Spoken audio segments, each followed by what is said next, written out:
恭敬大德三听，为此法为记忆众生，解众生经转妙法轮，教导我们如何了生脱死，离苦得乐。速战无伤. Will the Sangha with great virtue, out of compassion, for the sake of this assembly and all living beings, please turn the wonderful Dharma wheel to teach us how to leave suffering and attain bliss and end birth and death, and quickly realize non-birth. Namo tassa bhagavato arahato samma sambuddhassa. Homage to the blessed, noble, and perfectly enlightened one. Namo sadanto suchetoye alahati sanmya sanputo 无上甚深微妙法，百千万劫难遭遇。我今见闻得受持，愿解如来真实义。Supreme and wondrous Dharma, subtle and profound, rarely is encountered, even in a billion eons. But now we see and hear it and accept it reverently. May we truly understand the Buddha's actual meaning. Namo, quelling disasters, lengthening life, Medicine Master Buddha. Namo, quelling disasters, lengthening life, Medicine Master Buddha. Namo, quelling disasters, lengthening life, Medicine Master Buddha. Namo, quelling disasters, lengthening life, Medicine Master Buddha. Namo, quelling disasters, lengthening life, Medicine Master Buddha. Namo, quelling disasters, lengthening life, Medicine Master Buddha. Namo, quelling disasters, lengthening life, Medicine Master Buddha. Medicine Master does come one. Medicine Master does come one. Medicine Master does come one. Medicine Master does come one. Buddhas, Bodhisattvas, Venerable Master, and all good knowing advisors, Amitabha. I'm really glad to see all of you joining us today for our lecture 184 of the Medicine Master Buddha Sutra. So what we're going to do today is we're going to continue with looking at causes and effects. And what we did last week, hold on, just give me a moment. What we did last week was we looked at, oh, hold on. My memory is not good. We looked at, why my memory is not good, because I haven't shown the right slide. Okay, what's the right slide? This is the right slide.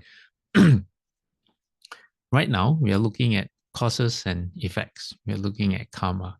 And the Buddha is explaining all the different conditions of human beings, why we have so many varieties of human beings in this world. So last week, okay, the section we are on, the section we are on is we are looking at the 10 wholesome deeds, or rather the 10 non-wholesome deeds, and looking at the 3 actions of the body, the 4 actions of the mouth or speech, and then the 3 actions of the mind. So last week, we looked at killing already. And I think we also looked at, let me see, killing, and then, yeah, we only look at killing and in depth, in detail. Okay, so today what we're going to do is we're going to look at stealing. All right, stealing snakes, and then we're going to look at let me see. Okay, and then we're going to take how you say, instead of going through killing, stealing, sexual misconduct, lying, slander, one by one, I'm going to mix up the slides. If I didn't tell you, you wouldn't know. But what I'm going to do is, after we look at stealing, all right, so we look at killing before we look at stealing, and then we're going to look at sexual misconduct. All right, then we're going to skip a few slides and we're going to go to the advantages of worshiping, because I thought if it's all about the how you say, the negative side, it can be a bit uh, uh, how you say, um, the tone of the lecture can be a bit too serious. So I'm going to mix it up by looking at the negative benefits of unwholesome deeds, or the unwholesome benefits, but then mix it up with wholesome benefits as well. And the wholesome benefits are such as what happens when you worship or you pay homage at a stupa, at the Buddha Stupa. What is paying homage?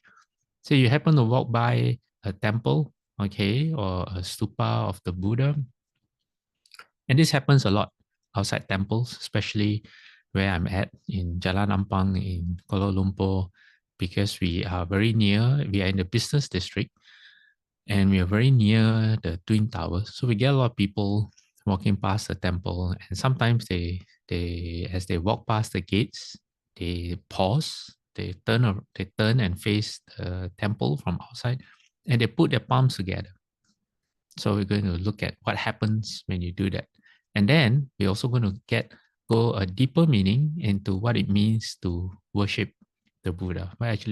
What does the Buddha have to say when the text say worshiping the Buddha? And then we'll go back to lying, okay? And then we'll look at what the Bodhisattva has to say about false speech.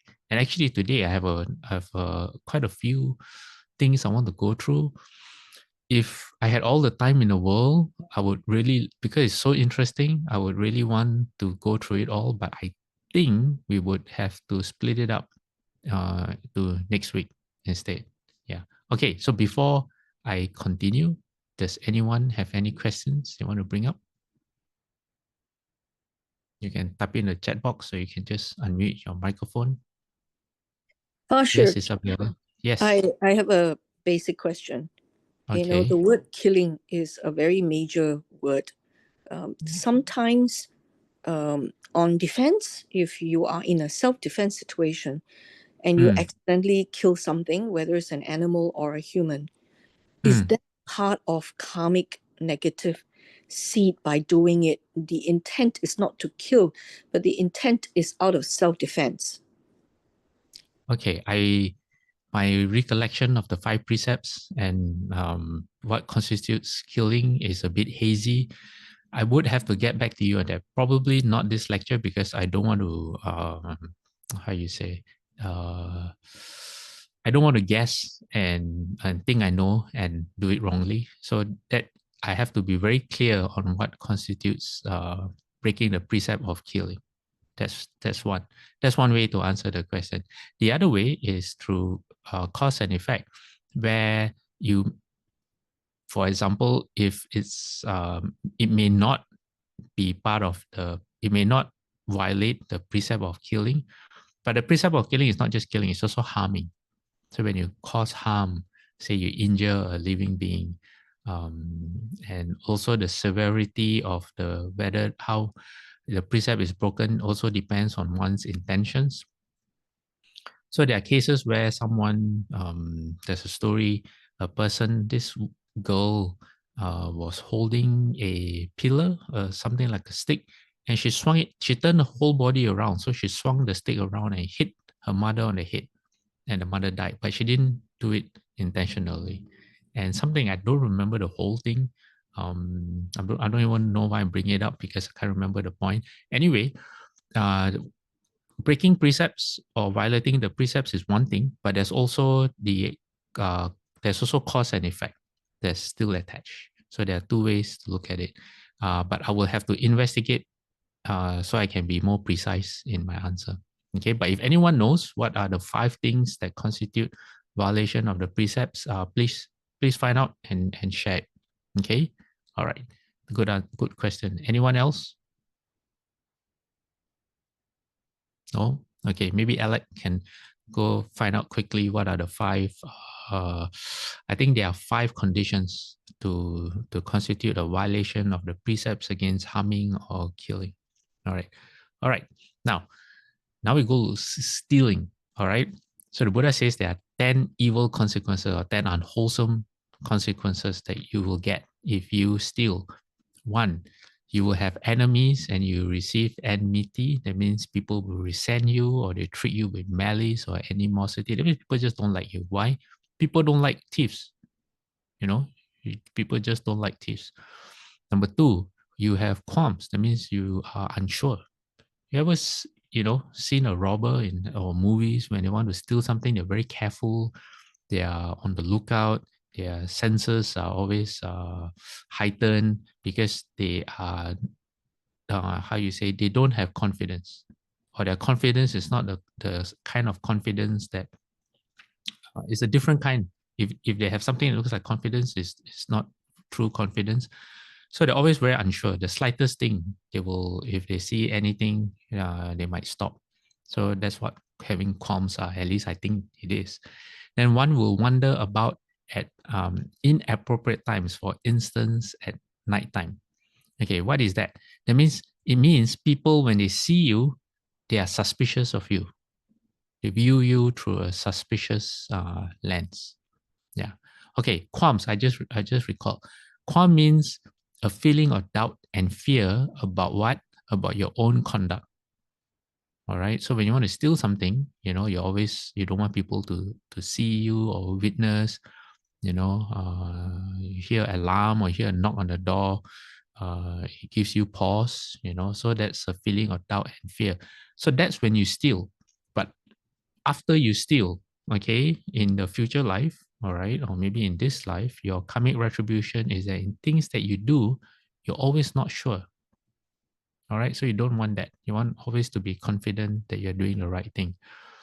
Okay, number 4, one will always be around evil companions and bad friends, and that's not good because they influence you, and you don't have a barometer of what's wholesome. Number 5, one will be abandoned by virtuous and good friends. People who are good don't want to be seen with you, Yeah. Okay. Number 6, your ethics will be faulty. That means you can't tell right from wrong. Because why? By stealing is evidence of that, going against wisdom. Number 6, you will be unable to maintain a household. It means if you get married, you have a family, it's not going to last. It'll be taken from you, or you lose it. Then number 8, one will receive harm through legal trial, penalty and punishment. Number 9, one will do and accumulate actions that lead to being bereft of one's wealth. It means if you happen to be rich, you will never be able to hold on to money. And number 10, upon one's death, one will fall into the lower realms of existence, into evil destinies. One will be reborn into the hell realms. Okay, so that's stealing. So don't steal. Now, sexual misconduct. What are the consequences? Number 1, those who sleep with others' wives or husbands will likely be attacked by Mara. Okay, that means you'll be overcome by your desires, or worse, attacked by Mara means could be a literal attack. Okay. Number 2, you will quarrel with your partner. Number 3, your partner will leave you. Number 4, your non-virtuous qualities will increase, and it means you'll be more and more like a rascal, and eventually your virtuous qualities will be lost completely. And you don't ever want that. You don't ever want to turn your back towards wisdom, because you will fall, as we will see in the next slide. Number 5, one will not find true protection and safety for oneself, your children, your wife, or your wealth. Can you imagine living a life like that? Where everywhere you go, your property, your possessions, your family, yourself, you never feel secure. Horrible. Number 6, you will have pangs of conscience. It means your mind will never rest. Number 7, I think as a result, you feel anxiety. Number 8, you will not be trusted. Okay, your own family, your close friends in your own family will not trust you. What else to say about other people, like your colleagues and all that? And number 9, not only they don't trust you, they become your enemies instead. You will never find peace with them. And number 10, well, you fall. What are the lower realms of existence? Below us is the realm of animals, the realm of hungry ghosts, and the third one is the hell realm. So you want to avoid that. Okay. All right. Now we go to, let me see. Okay, this one, the advantages. Okay, something positive for a change. All right. So this is about worshipping, paying homage with palms joined in reverence at the Tathagata Stupa. All right. So I guess this would also include a monastery. Okay, just give me a moment. Let me see what slides I have up. Okay, all right, good. All right. So number 1, all right, you will obtain birth in a distinguished noble family. All right, very good. Noble means highly respected. You could even be royalty. Number 2, you have an excellent and tall body. Number 3, you have many servants. That means your life is easy. Physically, you have an easy life. Number 4, you will receive plentiful offerings and veneration. Number 5, you have great veneration and reverence towards one's parents. Okay. Number 6, you will be rich. You will obtain extensive wealth. Number 7, you have great erudition. That means erudition, if I'm not mistaken, is the ability to speak, right? Yeah, so you'll be able to speak very well. Number 8, you possess faith. Okay, that means you have faith. Here means 2 things, all right? That means belief in wisdom, such as the Buddha's teachings, and also self-belief, confidence in yourself. Number 9, you have good memory. Okay, sorry, number 8, right? Confidence. What kind of confidence are we speaking about? Confidence that eliminates self-doubt. That kind of confidence. For example, when the Buddha, before he became the Buddha, and he was the prince, and he left the palace, and he met his first teacher who taught him one of the formless attainments of meditation. He told him, the Buddha had a lot of confidence in himself. He said, if this person could do it, I can also do it. That kind of self-confidence. All right. Number 9, you will have a good memory and vast knowledge. Vast knowledge is actually very fun to have. Why? Because you understand things that you encounter. If you can understand the principles of one thing, like say engineering, you know how to, you can find similarities of the principles in other fields, and which helps you quickly understand. When you meet people, you know what questions to ask. So they think that you are a good listener and they like to speak to you. There's nothing better than to be a good listener and being able to ask the right questions, so people think that you're smart. And why they think you're smart? Because you're willing to listen.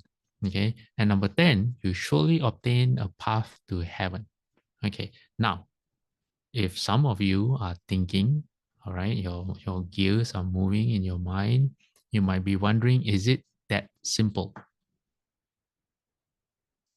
Is, if I want these 10 benefits, all I need to do is just put my palms together and pay homage or worship the Buddha, right? Is it that simple?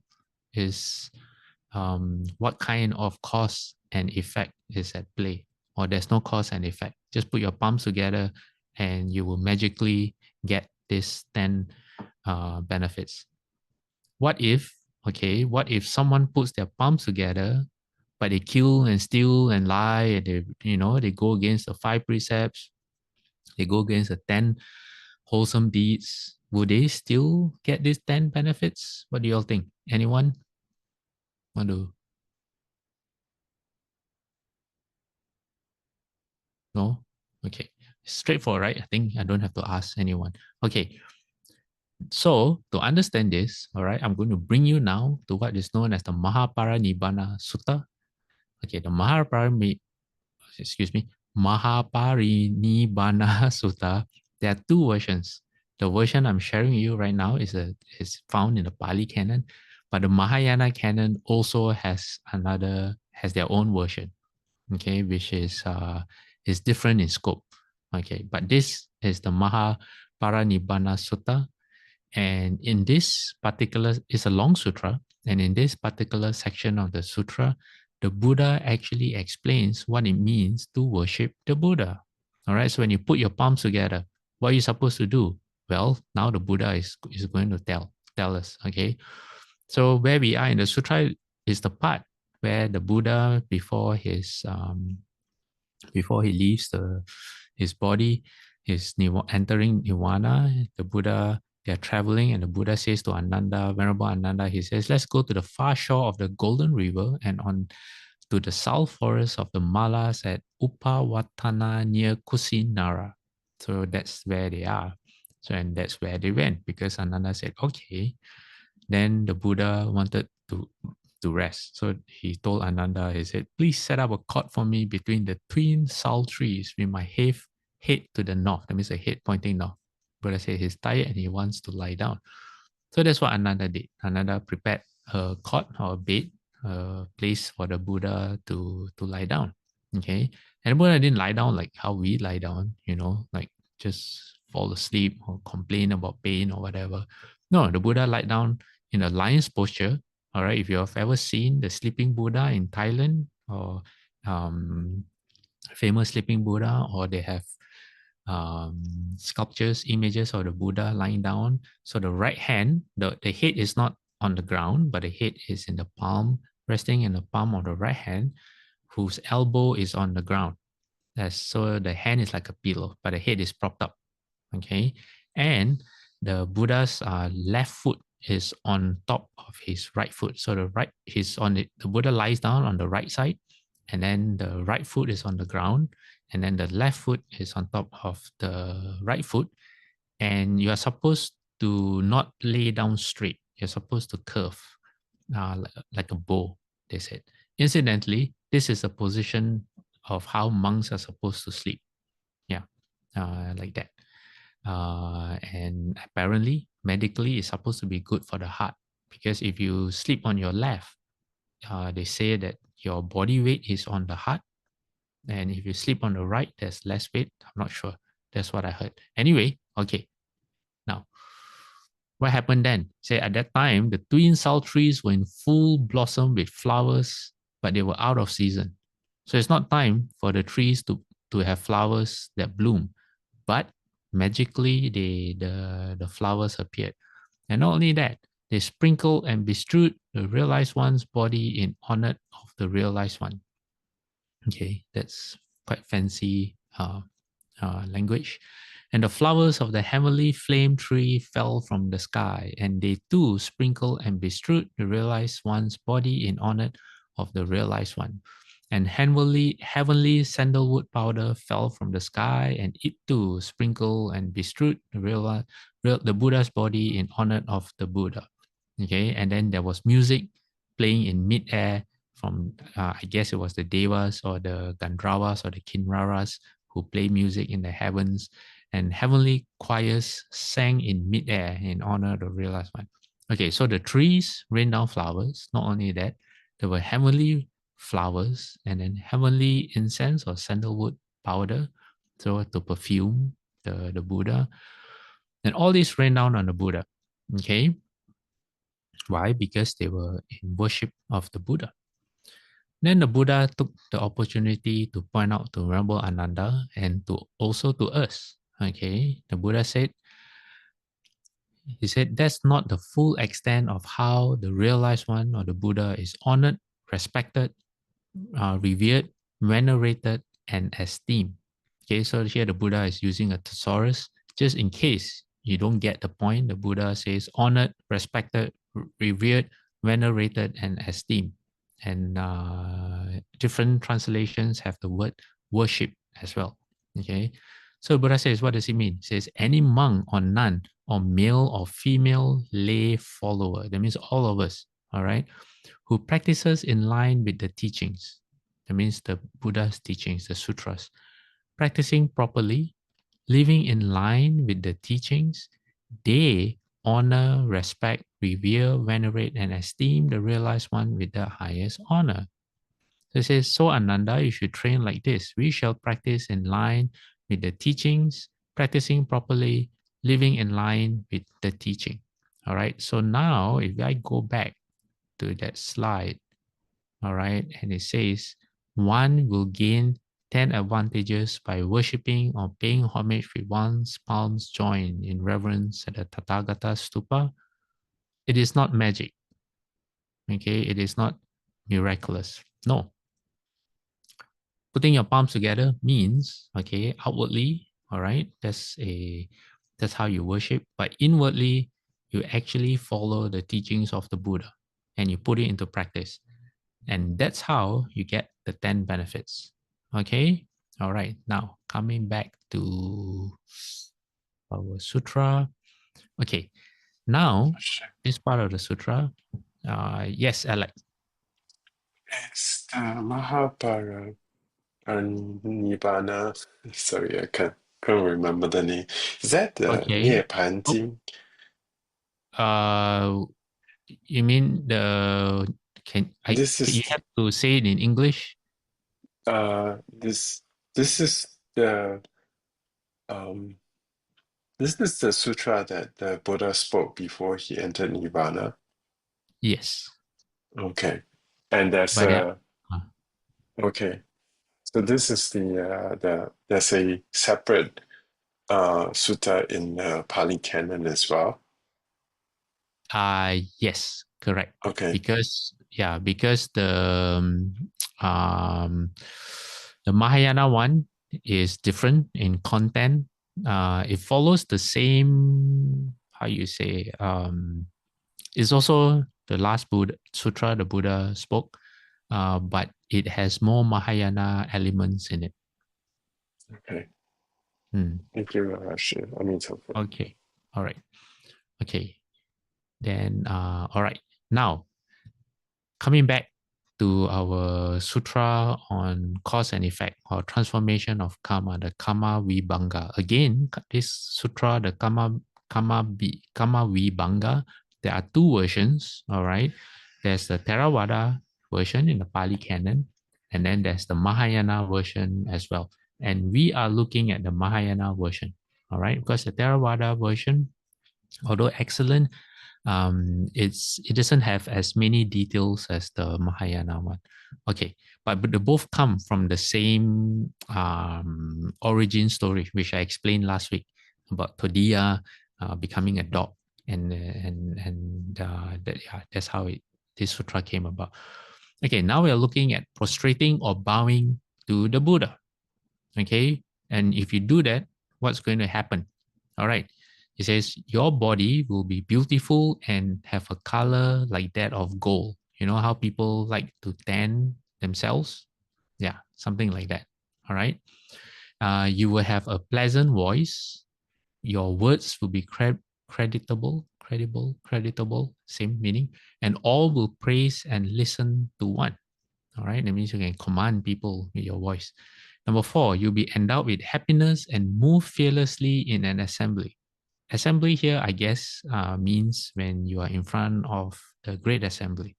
There are other monks, nuns, lay people, and then maybe a Pusa and the Buddhas are there, and you don't feel lesser. Why? Because you're trying your best in trying to uphold the precepts, in trying to uncover all the goodness that you have to offer. You may not match up to everyone, okay?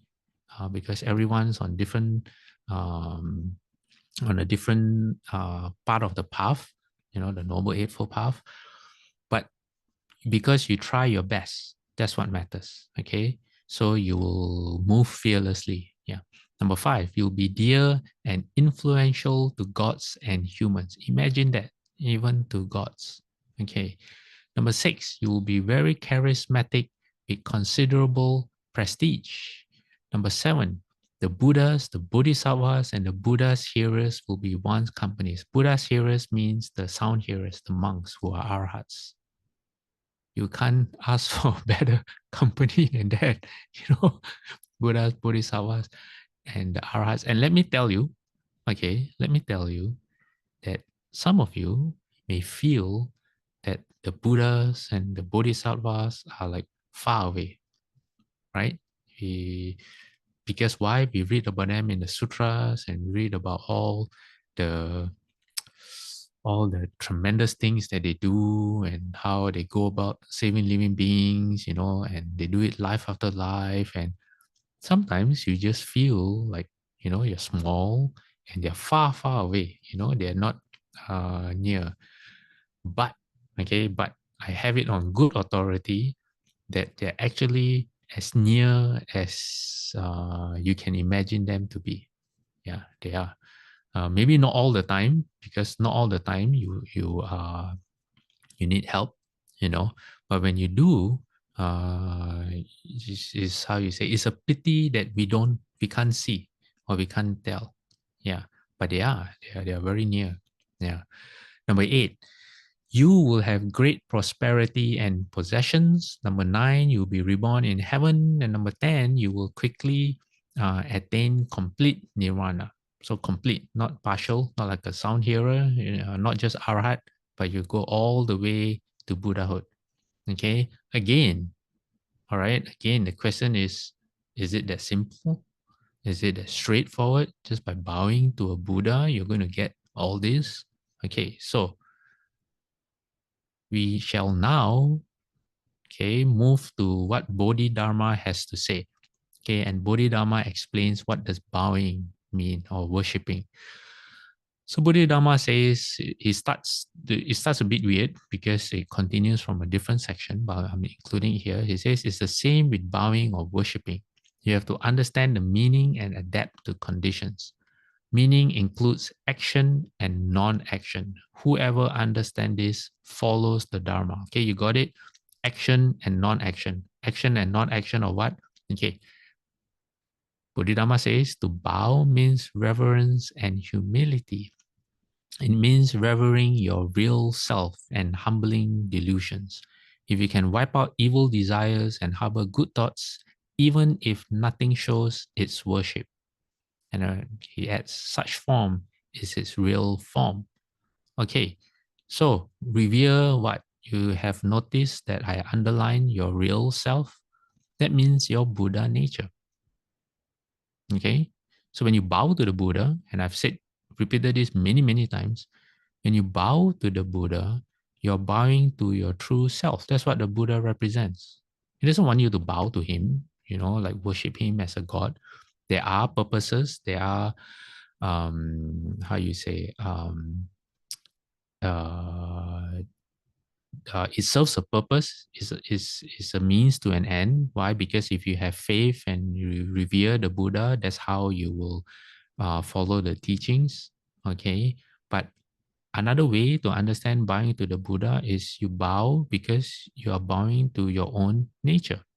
You practice and you bow because you want to uncover yourself, just like what the Buddha in the physical appearance of the Buddha is trying to show you. Okay, all right. Now, moving on. The Buddha wanted worldly people, that means us, to think of worship as expressing humility and subduing the mind. Okay, what does subduing the mind mean? Well, go and bow. All right, the next time you bow, remember that you're bowing to your own self nature. All right, then see how it feels. Then you have an idea of what it means to subdue the mind. Okay, So he told them, or the Buddha told them, to prostrate their bodies to show their reverence, to let the external express the internal, to harmonize essence and form. Okay, so if you're bowing to the Buddha and you're bowing to your own self nature, to uncover your self nature means what? Means you walk in the Buddha's footsteps. Okay, and if you want to know how to do that, well, you look at the Buddha's vows and you look at past stories of the Buddha. For example, Shakyamuni Buddha, his past lives are in the Jataka, and you follow after the example of the Buddha. So Bodhidharma says those who fail to cultivate the inner meaning and concentrate instead on the outward expression never stop indulging in ignorance, hatred, and evil while exhausting themselves to no avail. They can deceive others with postures, remain shameless before sages, and vain before mortals, but they'll never escape the wheel, much less achieve any merit. Okay. So for those, there are people who, when they put their palms together in front of the Buddha or when they bow to the Buddha, they are asking for things. They are asking for a happy family, they're asking for promotion, they're asking to be rich or for good health. It's okay. There's nothing wrong in that. Okay. Why? Because the people's relationship with the Dharma is a work in progress. Okay, if they don't start there, where can they start? So all of us, we started, in that way or that form, and then slowly, because we have that outward sense of reverence and respect for the Buddha, it has led us to where we are right now, understanding the real meaning of what it means when we put our palms together or when we worship the Buddha. Okay, so don't go and say other people are wrong or look down on them. Why? Because we were there once before, or at least I was. Yeah, I used to be like that, asking the Buddha for help. Okay, now we come to the. Sure. Did Yes, you Ron. leave that last slide? I want to comment on that last slide or ask a This one? question. Yes. Yeah. On the second sentence, so he told them to prostrate. Prostrate means to like lay flat on the body. It's not, does that mean that's different than the way we bow though?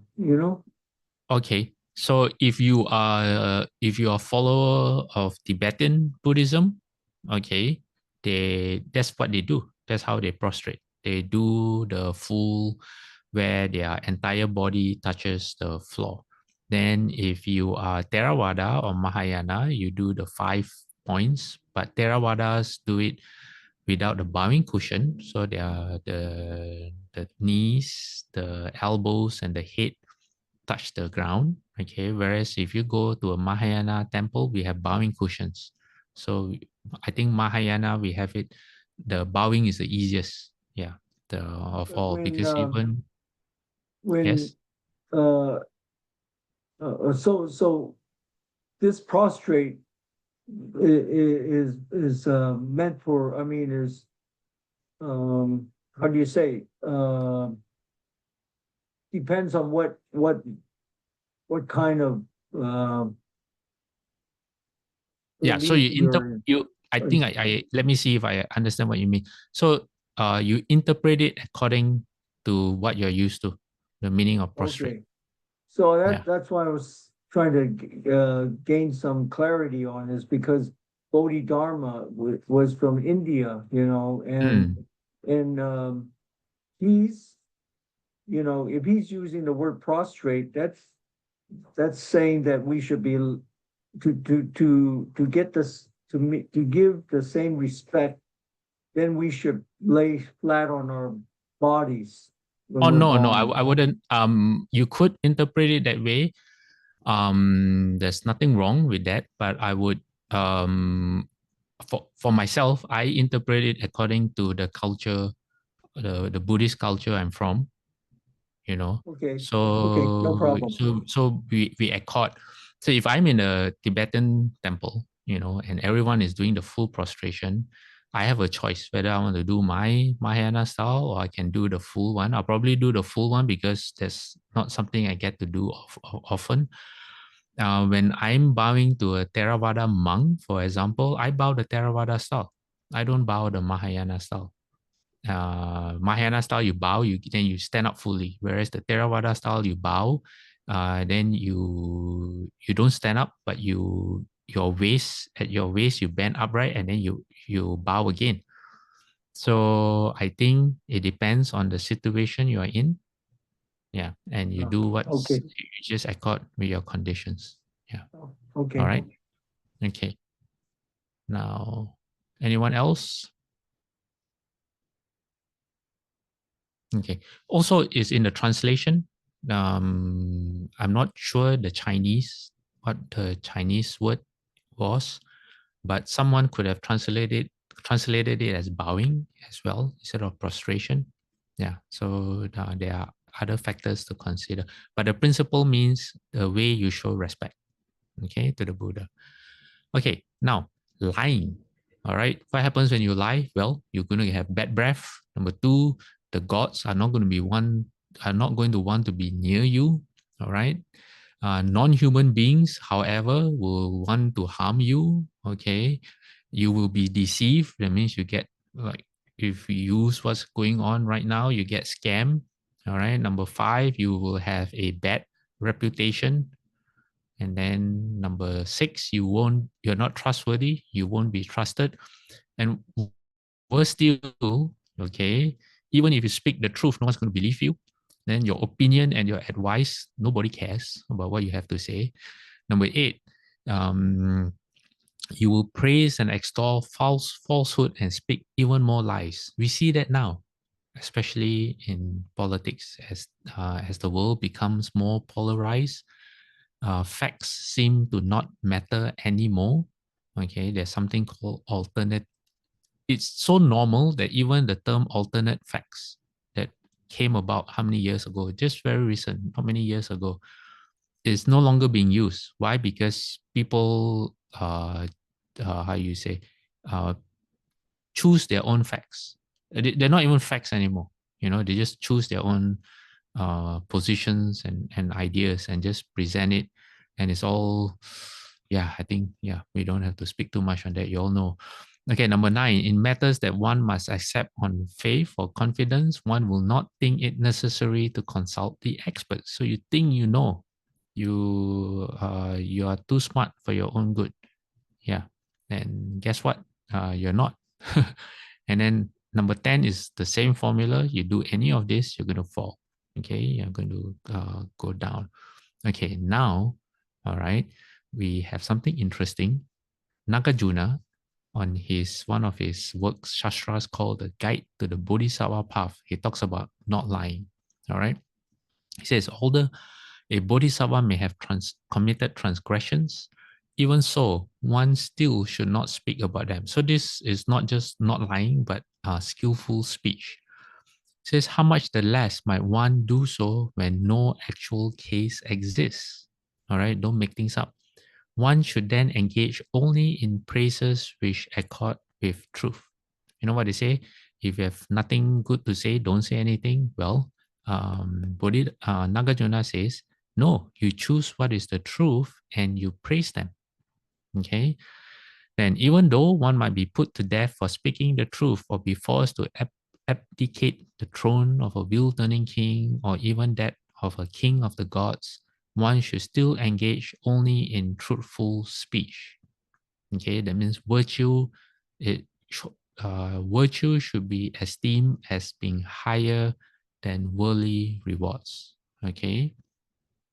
Why? Because the rewards you get from being truthful will far surpass anything the world can offer.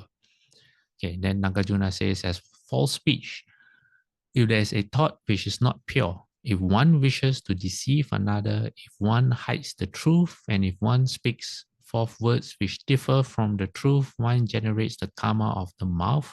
This constitutes false speech. The offense of false speech arises from the sound of the words and mutual understanding. That means it takes two, all right? If there is no understanding, then although they are untrue words, there is no offense or false speech. Okay, so you go to a different country and they don't speak English, or they don't speak the dialect that you speak, and you say something like the sun is purple today, and they don't understand you. So you have no offense or false speech, although in your mind you do know what's going on. Okay, all right, but you haven't deceived another person. Okay. Then Nagarjuna says, as for this false speech, if one does actually know, okay, yes, yet nonetheless says that one does not know, or if one does not know, yet says that one does know. If one has seen, yet says that one has not seen. If one has not seen, yet says that one has seen. If you have heard, but say you haven't heard, or you haven't heard, but says you have heard, it says all these constitute instances of false speech. But if you haven't done any of this, okay, then you have not committed false speech. Okay, now after this, there's a question. Someone asked Nagarjuna a question, a very good question. He says, what faults are there in false speech? Then the response is, the person who commits false speech first deceives himself and later deceives others. He takes that which is real as false and that which is false as real. He turns false and real upside down and does not accept good dharmas. It is comparable to an inverted vase or vase in which water cannot flow. All right, why? Because the mouth, the opening is facing down. So what can you keep in your vase? Virtue, all the goodness, roots of goodness, all your merit, you can't keep. The mind of a person who commits false speech is devoid of a sense of shame or a sense of blame. He blocks off the way to the heavens and the gate to nirvana. One contemplates and realizes the existence of these disadvantages and therefore refrains from engaging in it. So the last sentence speaks to wisdom. All right, a wise person. How you know if a person is wise or not? They won't lie because they realize that, oh, this is what lying does. I'm, I'm not only lying to people, I'm lying to myself. And worst thing is other people can tell. Okay, now, additionally, one contemplates and realizes that the benefits of true speech are extremely vast. The benefits of true speech naturally come forth from oneself and are extremely easily gained. This is the power of all who have left the home life. Why? Because if you leave home, you have to be very, very careful not to utter false speech. Okay, both householders and those who have left the home life possess the benefits of this sort of merit. It is the mark of a good person. Moreover, the mind of a person whose words are true is correct and straight. Because his mind is correct and straight, it is easy for him to succeed in avoiding suffering. It is just as when pulling forth logs from a dense forest, the straight ones come forth easily. Okay, next time you have to pull a log from a forest, you remember this. Why? Because the crooked ones will get caught. All right. Have you ever tried clearing land? Okay, clearing bushes. There's something called blackberry bush. Blackberry bush are the worst. They do produce fruit that can be quite nice to eat, but they have seeds in them. The one seed, one fruit, they look like what? They look like a mini cluster of grapes, blackberries. California is full of blackberries, and a single blackberry plant, okay, a single root, I don't remember how far it can spread, but it can spread really far, like maybe at least a quarter of a football field from one root.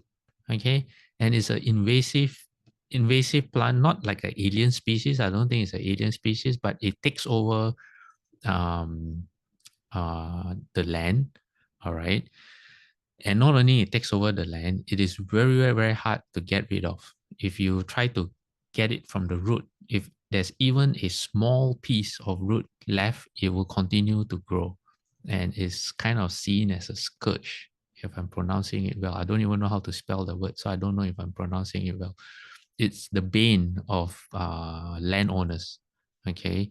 And the branches are thick and how you say,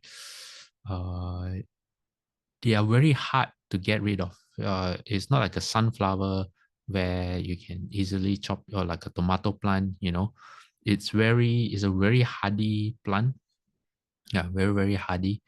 And when it has thorns as well, so it grows in all kinds of directions. So when you chop it and you try to clear it, first you need gloves. Okay, number two, because of the way it grows in all directions and the thorns, it gets caught in every single thing, even your clothes and your gloves. Yeah, very difficult to get rid of. And if you chop it, and then first of all you have to chop it into pieces. But if I'm not mistaken, even if a piece of the branch falls on the ground, it can grow roots and start growing another tree, or bush or tree altogether. Yeah, blackberry bush. Okay, so now someone asked Nagarjuna a question. This question is about why people are stupid. Because what he says is false speech entails disadvantages such as this. Why then do people engage in false speech? It's like, why don't people know any better?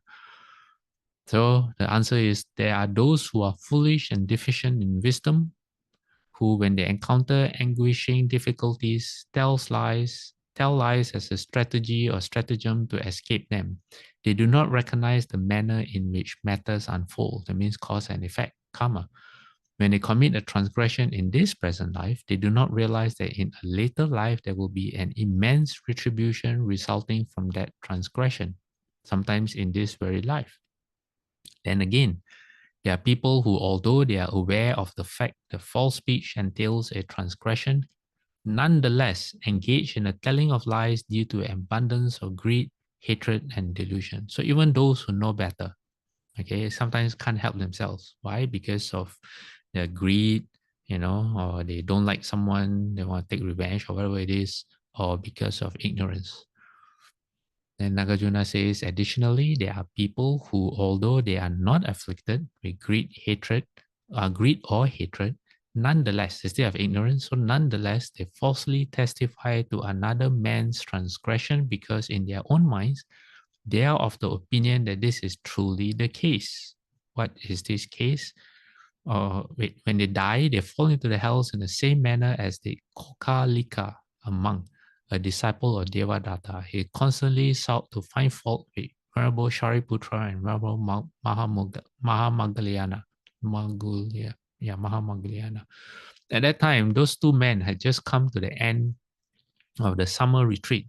They proceeded to travel about and journey to the various states. So this is story time, okay? For those of you who I totally missed the transition, this is actually story time. I chose to include this story for various reasons. One, because it pertains to what we are discussing in the sutra. Number two, in the past maybe 1-2 weeks, every day I share a sutra from the Pali Canon in one of the WhatsApp group to make it easy for people to investigate the sutras as easy as possible. That means delivered directly to your phone, so you don't have any excuse not to have a sutra a day. Okay, why? Because it's good for you. So which is why I do it. Okay, so some of the sutras that I've been sharing has been on this, but because they are short sutras, they don't provide the whole context of what's going on.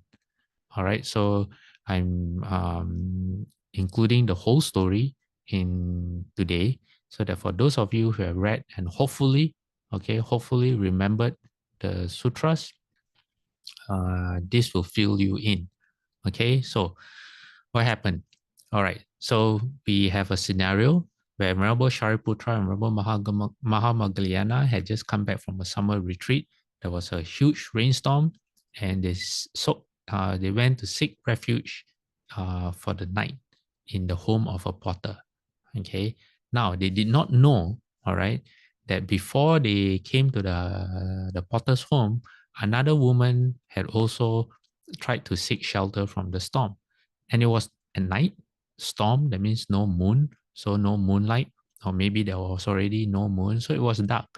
So she was in a part of the building that they didn't, they were not aware that she was there. Okay, now, apparently, okay, as this lady, this woman was sleeping, she had a wet dream. Okay, so Nagarjuna said she had an orgasm in a dream. Then in the morning, she woke up and then she went to bathe. And then Venerable Kokalika happened to see her, was walking past. And Venerable Kokalika, all right, despite his faults, had the ability to know about other people's thoughts.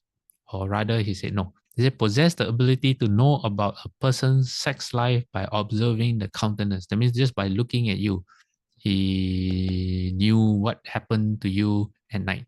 Yeah, not much of a spiritual power that of all. I think of all the spiritual powers that we know about, that spiritual power isn't very impressive. Anyway, okay, maybe he had other spiritual powers, we don't know. But okay, this spiritual power actually got him into trouble. Why?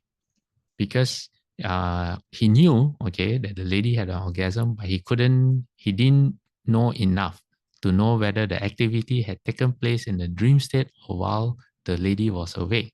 Okay, like I said, it's not a very useful, not a very useful ability. Anyway, he told a disciple, he said, this woman had sex with someone last night. So he asked the woman, where do you spend the night? And she said, well, I spent it in the pottery building. And she said, so who do you spend the night with? She said, with a couple of bhikshus. And just as she said that, Venerable Shariputra and Venerable Margaliana happened to come up from the building.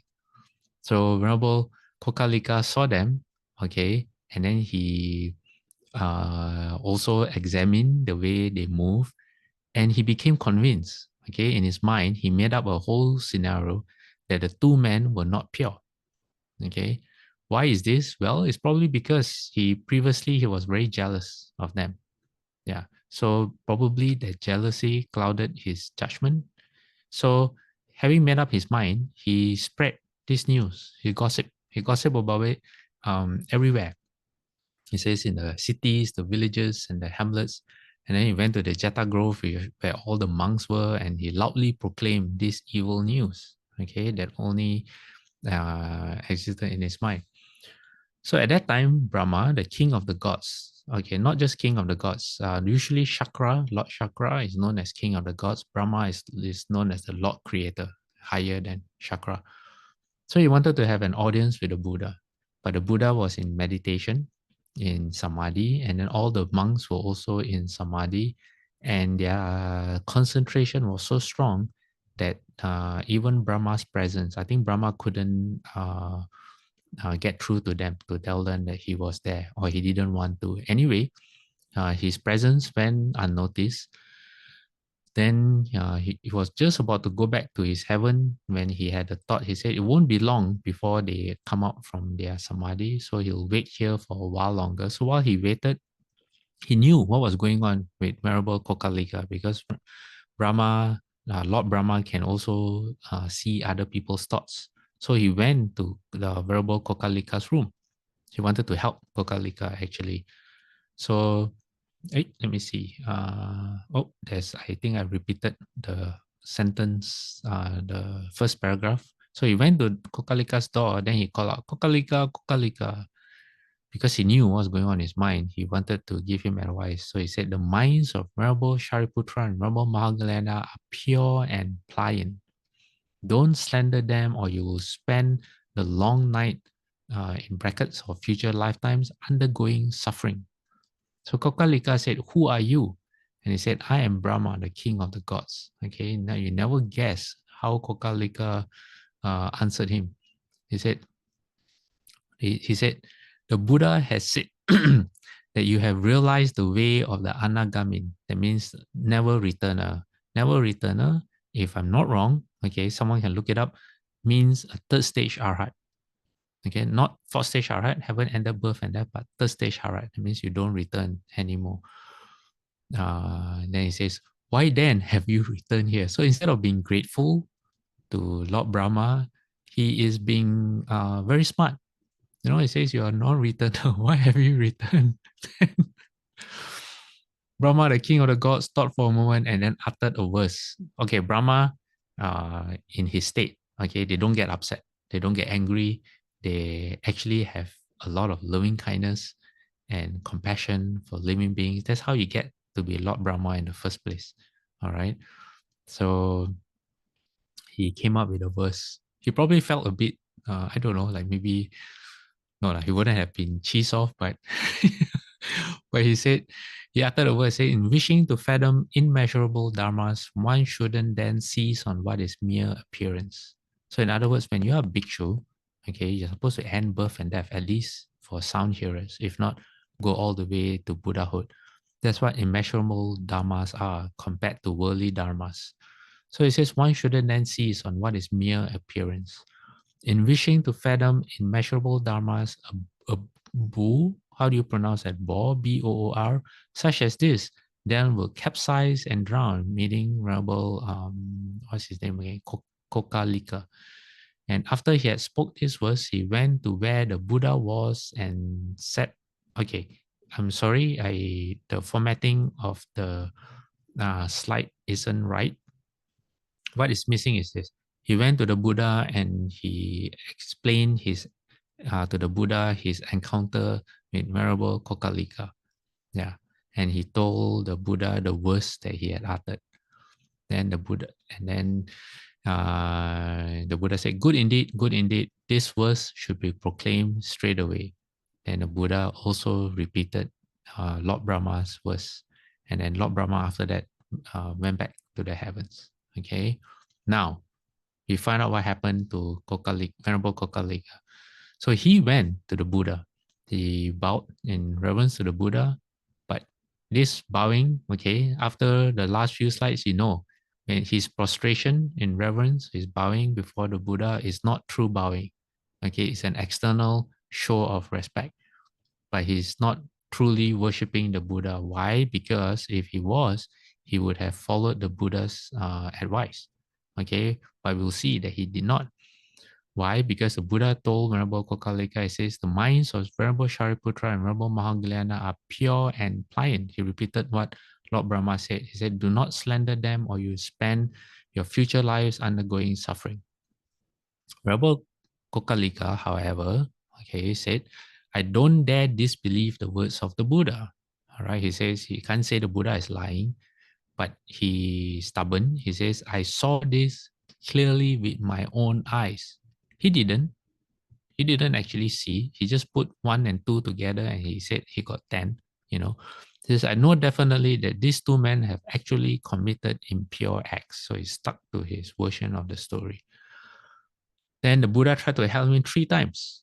Okay. And 3 times he did not accept the Buddha's advice. So the Buddha stopped. So then what happened to Venerable Kokalika? His body broke out in sores.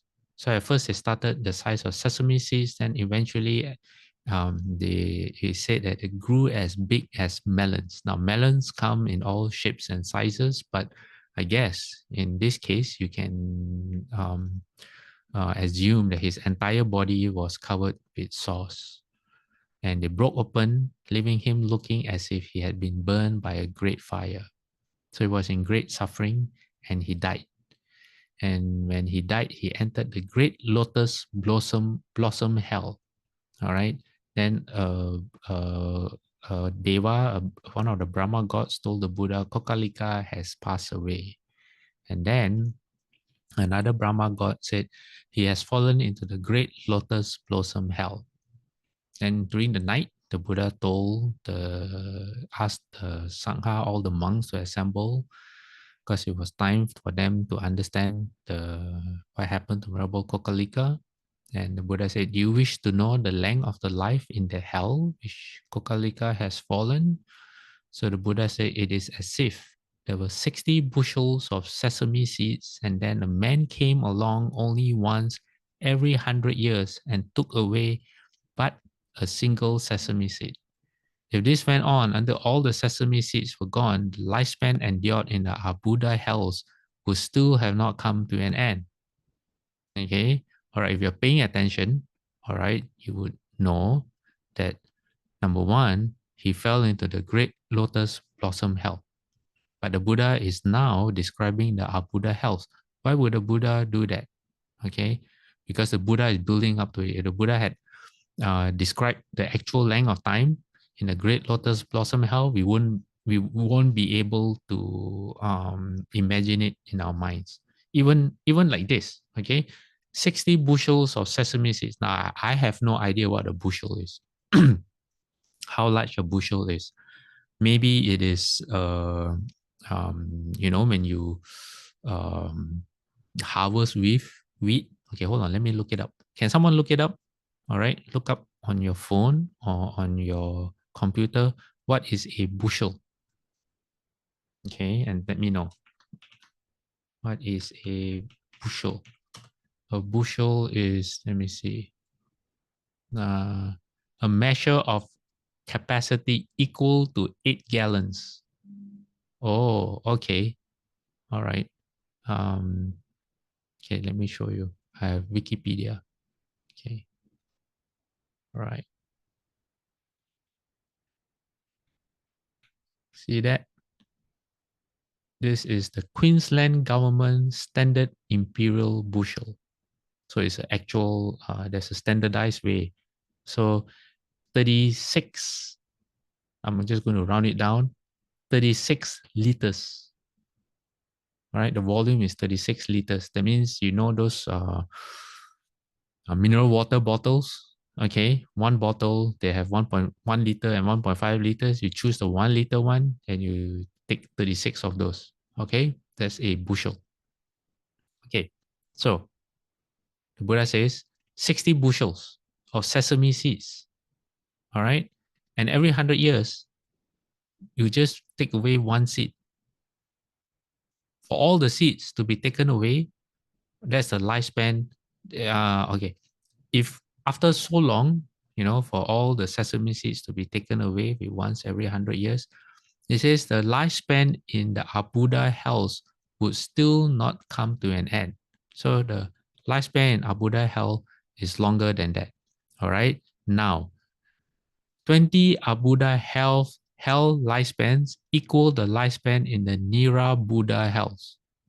20 Nira Buddha hells equal the lifespan in the Atata hells.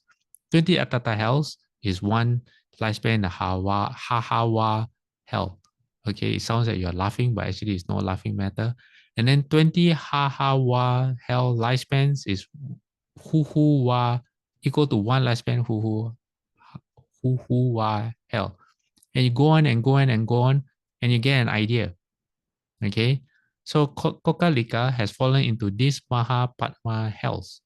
His tongue is drawn forth and nailed down with 100 nails, where it is plowed by 500 plows. That's his experience there for a long, long time. So Buddha finishes with a verse. He says, when the person is born here, that means in that hell, hatchets are buried in his mouth. The basis for the bodies being chopped comes forth from his evil words. That which should be criticized, one nonetheless praises. That which should be praised, one nonetheless criticizes. The mouth assembles all manner of evil. In the end, one does not experience bliss. Okay, there's one more slide, but I just want to tell you, all right, that the description of the hells is literal. All right, you can take it metaphorically in trying to figure out, but at the same time, don't think it is only metaphorical. All right, it is literal. The hells are not, the description of the hells are not made up or to give you an idea. No, it is exactly like how it is described. Okay, now the actions of the mind and mouth generate evil. One falls then into the Nira Buddha hells for fully 100,000 lifespans. Okay, so you already know how long it is in the hell, but Venerable Kokalika wasn't there for just one lifespan. All right, so for fully 100,000 lifespans, one endures all manner of intense suffering, pain. If one is born into the Arbuda hells, one endures fully 36 and an additional 5 lives. That means 41. Right? Yeah, 41. In them all, one experiences all manner of anguish, bitterness. The mind depends upon erroneous views. and speaks in a way that destroys the Verdis and Aryas. This is like the bamboo which is putting forth fruit that thus brings its own form to destruction. In ways such as this, the mind generates doubts and slanders. Once they manifest in definite form, they then constitute false speech. A person who causes in false speech doesn't believe in or accept even the words of the Buddha. He undergoes punishments such as this. For these reasons, one should not engage in false speech. There's a saying from a particular sutra. I don't have the exact saying, but I'm going to paraphrase it, in which the Buddha says, if a person can lie, there is no deed that the person cannot do. So this is what it means. So sometimes we may realize that, oh, we may have used our mouth irresponsibly before. What am I going to do now?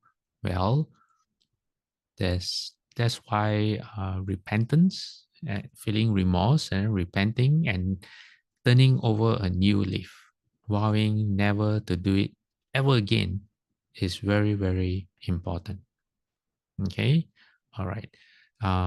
Now it's time to end and transfer merit. Does anyone have any questions? Anything to share? No? Okay. I think last week we did the Abhayagiri transference. Is that right? Yes, for sure. Okay, thanks, Alec. Okay, so now today we'll do our normal dedication of merit. Okay. I'm going to put my palms together. May every living being, our minds as one and radiant with light, share the fruits of peace with hearts of goodness, luminous and bright.